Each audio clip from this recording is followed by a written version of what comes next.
चलिए बच्चों, आज हम अपना एक नया चैप्टर शुरू करते हैं। चैप्टर का नाम है सेपरेशन ऑफ सब्सटेंसेस। और इस चैप्टर को पढ़ते समय थोड़ी चीजों का ध्यान रखना है कि हम ये जानेंगे कि सबसे पहले सेपरेशन किसे कहते हैं, फिर हम किन किन मेथड्स का इस्तेमाल करते हैं इनको आपस में सेपरेट करने के लिए। चलिए चैप्टर की शुरुआत करते हैं। जैसे कि आपको मालूम होगा कि हम अपनी नॉर्मल जनरल लाइफ में भी बहुत ज्यादा बार दिन में सेपरेशन का इस्तेमाल करते हैं। In our daily life there are many instances we notice a substance being separated from a mixture of material. कि बहुत सारे जो मिक्सचर्स हैं वो सेपरेट किए जाते हैं एक दूसरे से हमारे डेली लाइफ में भी। जैसे कि सुबह हम चाय बनाते हैं तो चाय पत्ती को छानते हैं with the help of a strainer. ठीक है बच्चों, तो ये हमारे डेली लाइफ के वो है कि हम डेली लाइफ में भी सेपरेशन को इस्तेमाल करते हैं। अब देखो क्या कह रहा है यहाँ पे कि ग्रेन्स जो हैं वो सेपरेट किए जाते हैं स्टॉक से।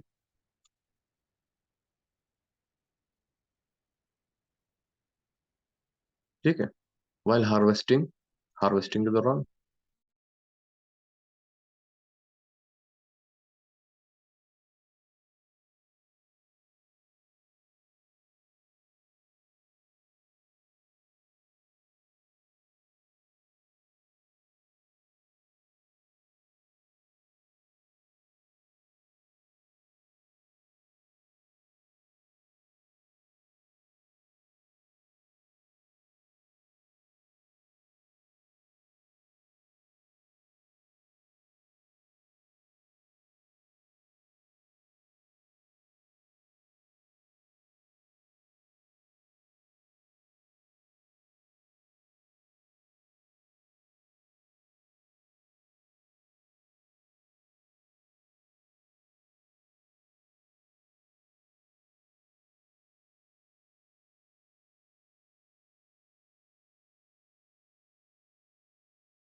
नहीं कर सकते तो उसके लिए हमारे पास क्या होते हैं, वहीं हम बात शुरू करते हैं अपनी सेपरेशन ऑफ मेथड्स की कि मेथड ऑफ सेपरेशन क्या है।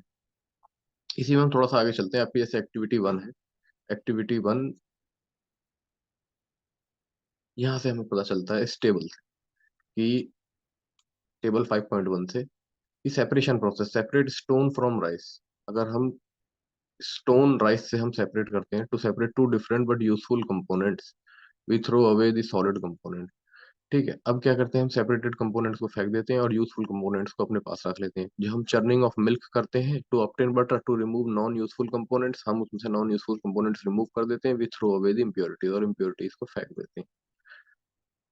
सेपरेट टी लीव्स, अगर हम सी टी लीव्स को सेपरेट कर रहे हैं टू रिमूव इम्प्योरिटीज और हार्मफुल कंपोनेंट्स को रिमूव करके, और we use both the components, और हम दोनों कंपोनेंट्स को इस्तेमाल करते हैं। ये आपको मिक्सअप करनी है इन सारी चीजों को कि हम why do we separate substances, हम सब्सटेंसेस को सेपरेट क्यों, ये हमें यहाँ से पता चले। देखो बेटा, generally we see that before we use a substance we need to separate harmful and non useful substance that may be mixed with it. तो हमें सेपरेट करने पड़ते हैं हार्मफुल और नॉन यूजफुल सब्सटेंसेस जो उसके साथ कभी कभी मिले हुए होते हैं। ठीक है, मिक्स्ड होते हैं। हम we separate even useful components if we need to use them separately, और यूजफुल कंपोनेंट्स को भी हम सेपरेट करते हैं बेटा एक दूसरे से, अगर हम उन्हें अलग अलग इस्तेमाल करना चाहते हैं तो।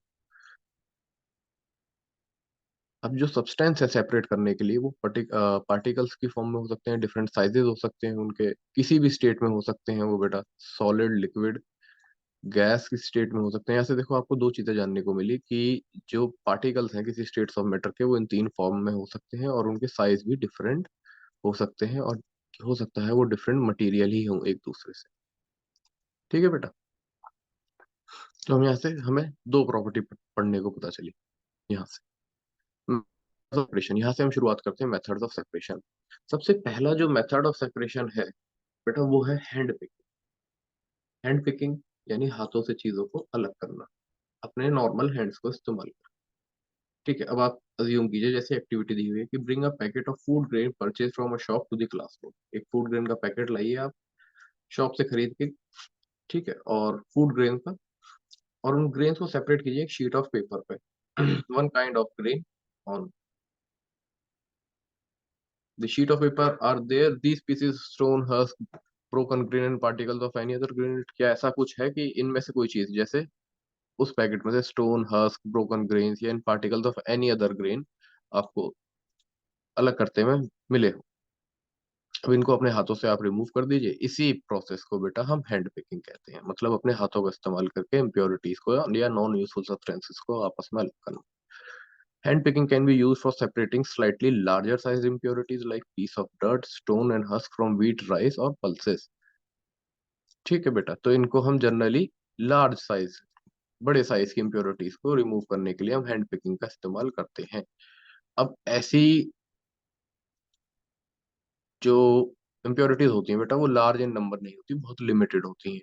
ठीक है, तो not very large, in such situations we hand picking is convenient, एक कन्वीनियंट मेथड होता है सेपरेशन का।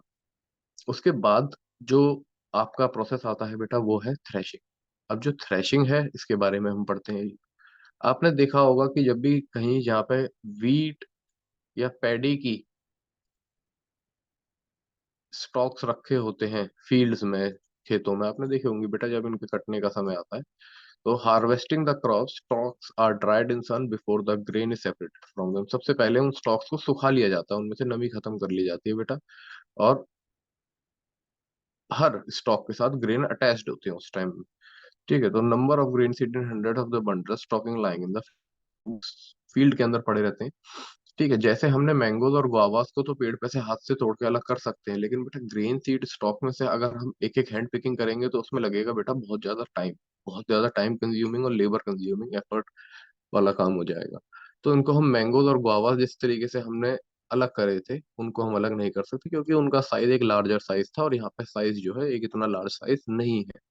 तो हम क्या करते हैं, जो स्टॉक्स होते हैं, जो मतलब अनाज के ढेर होते हैं, उनको इस तरीके से, जैसे आपको यहाँ पे देख रहे हैं इमेज में फार्मर को, ये जैसे एक कंक्रीट स्लैब पे इन्हें मारता है या बीट करता है, तो इसकी वजह से इसमें से हस्क में से सीड्स अलग हो जाते हैं, और इसी प्रोसेस को बेटा हम थ्रेशिंग कह देते हैं।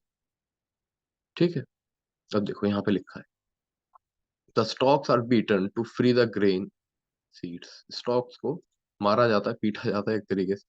ठीक है, उन्हें जमीन में पटका जाता है जिस ज्यादा फोर्स है, जिसकी वजह से ग्रेन उनमें से अलग हो जाते हैं।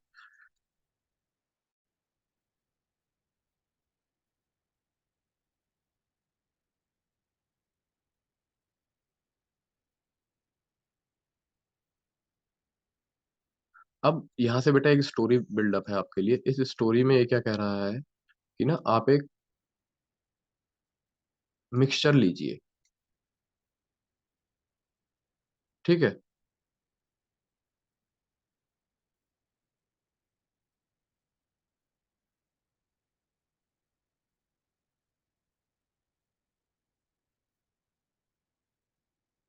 ठीक है, आप एक मिक्सचर लीजिए सैंड एंड सॉ डस्ट का। ठीक है, सॉ डस्ट मैं आपको बता दूं, अगर आपको नहीं पता तो लकड़ी को छीलने के बाद जो उसकी डस्ट बचती है ड्रिल करने में, तो उसे हम सॉ डस्ट कहते हैं। ठीक है, दो चीजों का मिक्सचर लीजिए आप, और एक काम कीजिए, अपने मिक्सचर को एक ओपन ग्राउंड में आइए और थोड़े से एक रेस्ड प्लेटफॉर्म पे, मतलब थोड़ा सा जमीन से ऊपर उठ के किसी कुर्सी पे या स्टूल पे खड़े हो जाइए, और मिक्सचर को प्लेट या शीट ऑफ पेपर पर रख के उसे होल्ड कीजिए, and sheet of paper containing the mixture at your shoulder height, और उसे अपनी शोल्डर की हाइट तक रखिए। हल्का सा उसे बेटा टिल्ट कीजिए, और आप देखेंगे धीरे धीरे मिक्सचर जो है वो स्लाइड आउट होना शुरू हो जाएगा। अगर इसमें सैंड और सॉडस्ट का कॉम्बिनेशन है, तो आप देखेंगे कि सैंड जो है, क्या उसमें दो तीन चीजें आप नोटिस करना कि क्या वो सेम प्लेस पे फॉल हुई है बेटा। ऐसा नहीं होगा, दोनों एक दूसरे से अलग अलग प्लेसेस पे फॉर्म होगी। ठीक है, अब ये कैसे हो रहा है, देखिए जनरली क्या होता है ना, जो एयर, हमें मालूम है एक मीडियम ऑफ ट्रेवल है कंपोनेंट्स के लिए, बहुत सारे कंपोनेंट्स एयर के थ्रू एक जगह से दूसरी जगह चले जाते हैं, लेकिन जो उनका डिस्टेंस ट्रेवल का मेजर होगा ना बेटा, वो एक्चुअली उनके वेट के ऊपर डिपेंड करता है। जैसे कि यहाँ पे जो हमारे पास मिक्सचर है वो एक सैंड और सॉडस्ट का है। सॉडस्ट कंपैरेटिवली सैंड से बहुत लाइट होती है, तो अगर हम उसमें विनोइंग करेंगे तो जो सैंड होगी वो कंपैरेटिवली हमारे पास की रहेगी, और सॉडस्ट जो होगी वो थोड़े से फर्दर डिस्टेंस पर ट्रेवल कर जाएगी। इस तरीके से हम दो चीजों को सेपरेट कर लेते हैं, ठीक है, अलग अलग वेट की। इसी प्रोसेस को बेटा, this method of separating component of winnowing, इसी को हम विनोइंग कहते हैं। अब विनोइंग किस लिए इस्तेमाल की जाती है, विनोइंग इस्तेमाल की जाती है बेटा हैवियर और लाइटर कंपोनेंट्स को रिमूव या सेपरेट करने के लिए। ठीक है, अब देखो जैसे यहाँ पे लेडी खड़ी है, इनके पास एक सूप है, सूप के अंदर ग्रेन्स है, हस्क है, उनका एक मिक्सचर है। और जब वो विनोइंग का प्रोसेस इस्तेमाल करते हैं तो हवा की डायरेक्शन से, जैसे ये ग्रेन है बेटा, वो तो देखो वहीं गिरते हैं, क्योंकि ग्रेन एक हैवियर कंपोनेंट है कंपैरेटिवली हस्क के, और हस्क विंड के साथ थोड़ा सा एक आगे के डिस्टेंस पे जाके कलेक्ट होगा। तो इसी प्रोसेस को हम विनोइंग कहते हैं। होपफुली आपको ये चीजें समझ आ रही होंगी।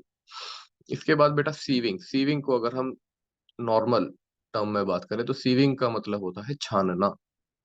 ठीक है, जैसे हम अपनी चाय में से बनाते टाइम चाय पत्ती छानते हैं, वैसे ही वो भी एक सीविंग का प्रोसेस है। ठीक है। अब क्या होता है, आपने कभी कभी मम्मी को अपने घर में आटा बनाते हुए, या मतलब रोटी बनाने के लिए आटा मारते हुए या आटा डो बनाते हुए देखा होगा।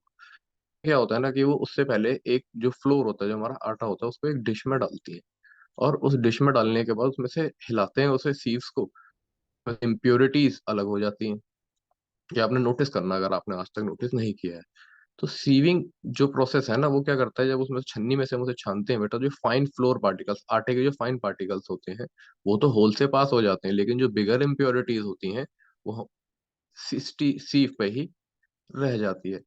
Flour mill, in a flour mill impurities like husk stone are removed from wheat before grinding it generally. बेटा जो फ्लोर मिल्स होती हैं उनमें सारी चीजें रिमूव कर दी जाती हैं, लेकिन फिर भी थोड़ी बहुत चीजें, गंदगी रह जाती है। ठीक है। अब ये तो हमने अपने घर में यूज कर लिया, छोटी सीज ऐसे इस्तेमाल करके हम अपने घर में डो के लिए, ये ऊपर हमारे पास इम्प्योरिटी आ जाती है, नीचे हमारे पास फाइन फ्लोर पार्टिकल्स आ जाते हैं। अब आपने एक चीज और देखी होगी, अगर आपके घर के आसपास कहीं कंस्ट्रक्शन होता होगा ना बेटा, तो ये चीज देखी होगी आपने, सैंड साफ करते हैं इससे। ठीक है, तो सैंड के अंदर उन्हें प्योर सैंड चाहिए होती है, तो सैंड के अंदर जो सेपरेट पेबल्स यानी छोटे छोटे पत्थर या स्टोन या जो चीजें आ जाती हैं, उनको रिमूव करने के लिए भी सीविंग का ही इस्तेमाल किया जाता है, कुछ इस तरीके से। इसके बाद बेटा तीन प्रोसेस हैं आपके पास, सेडिमेंटेशन, डिगेंटेशन, फिल्ट्रेशन। ये जो अभी तक हमने ऊपर जितने भी प्रोसेस पढ़े, सीविंग पढ़ा बेटा, उससे पहले हमने विनोइंग पढ़ा, विनोइंग से पहले हमने हैंड थ्रेशिंग पढ़ा, और थ्रेशिंग से पहले हमने हैंड पिकिंग पढ़ा। ये सारे जो थे ना, ये सॉलिड मटेरियल्स को सेपरेट करने के प्रोसेस थे। ठीक है, अब हम इसके बाद अगले पार्ट में इसके हम लिक्विड्स को सेपरेट करने का तरीका पढ़ेंगे। ठीक है। थैंक यू बच्चों।